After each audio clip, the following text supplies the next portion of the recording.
Today, we're going to take a look at a countertop filter. Now, this is very, very useful if you're going to start, stop buying bottled waters and maybe just transition to something like this. This is very simple. A lot of people are actually purchasing these devices for bathrooms, kitchens, and so forth, and even RVs now.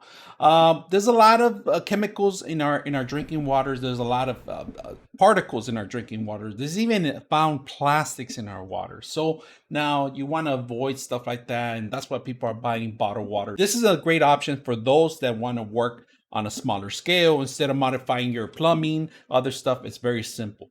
Now they give you everything you see, including the actual manual, because this can be even working out of your water hose. If you have to transition to something like that and you need drinking water, it's very simple to place and set up and go. Now, one thing that you got to do, you got to follow the instructions. You got to run it for a couple minutes before you start drinking and seeing the results. We are going to do some testing of our own before and after on the water, how clean it comes out of it, and what else can you do with this. So let me show you a couple of things. They give you options here, many options to set this up.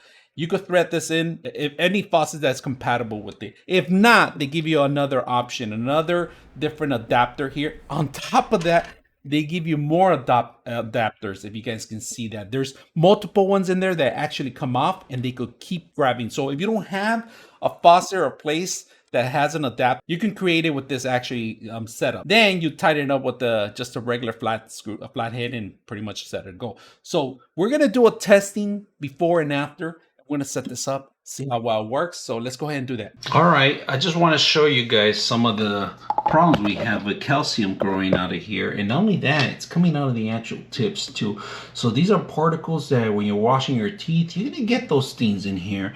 And you can't, they're very difficult to filter them out, and you're gonna see them. So right now, we're just gonna open it up. These are regular. I'm in the bathroom right now testing it out so you guys can see the quality of water that you get. And normally when you're washing your teeth, this is how people get sick.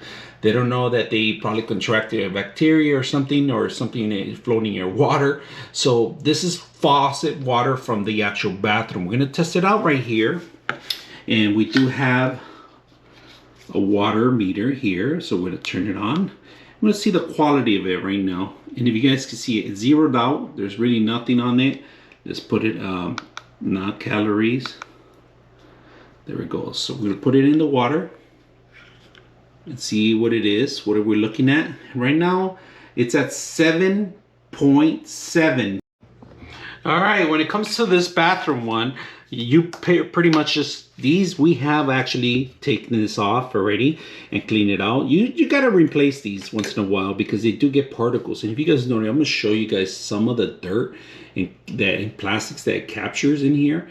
It's amazing. So if you guys see the white particles in there that won't go into the drinking water, there's a little filter, but not strong enough, not good enough. So we are gonna actually add this one, but this one has a plastic built in it, if you guys notice. So we had to remove the actual plastic from this one, which is the O-ring. All right, so we don't need it. All you got to do is pretty much just twist it in there. On this version of the sink, right? But yours could be different. But like I said, they have the adapters for it, which is great.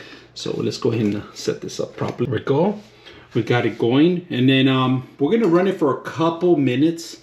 Run some water here in here, if you guys can see it. We're gonna run it for a couple minutes and see how well it works. So we're gonna open it up, not the hot one, we're gonna do the cold. So right now, if you guys can see that, so if you guys can see it, I'm gonna run it. All you gotta do is twist this part of it, but let me make sure it's nice and tight because this thing, I don't want it to leak. And then we're gonna run it from here. It's going through circulating the water. It's gonna push the water out here. And then give it a couple minutes, and there it goes. First, you gotta wait for the actual charcoal, because it does have charcoal. Remember, charcoal cleans a lot of water filtration. So the first time, let it run. This is why it's very important to let it run for a couple minutes until you see the water clearing out. And then it's drinkable. But you gotta wait, because you gotta be patient, run it down. Of course, if it drops a little water, put plumber's tape and you can fix that up easy, right? Right now, we have it on the system. We could have it, and we can always change it back here, but we're gonna let it run until we see it too clear and the charcoal particles are gone. I've been waiting on it for 5 minutes. and the cleaner the water gets. So if you guys see it, 5 minutes wait, not even finished. Supposed to let it run for a couple minutes. So look at that, 7.4. So we're getting really drinkable water right now. Good drinkable water, removing some of the lead particles. Move it around. Look at that, 7.4. Dropped a lot of points. Instead of 7.7, we're getting 7.4 now. Look at that, immediately results. You could drink it. I don't taste any particles or anything. It's like normal water to me. So very simple to set up. To install, we're gonna let it run for a couple more minutes and test it out maybe later, see if I can get better results. But so far I like the taste. So hope you guys enjoyed the video.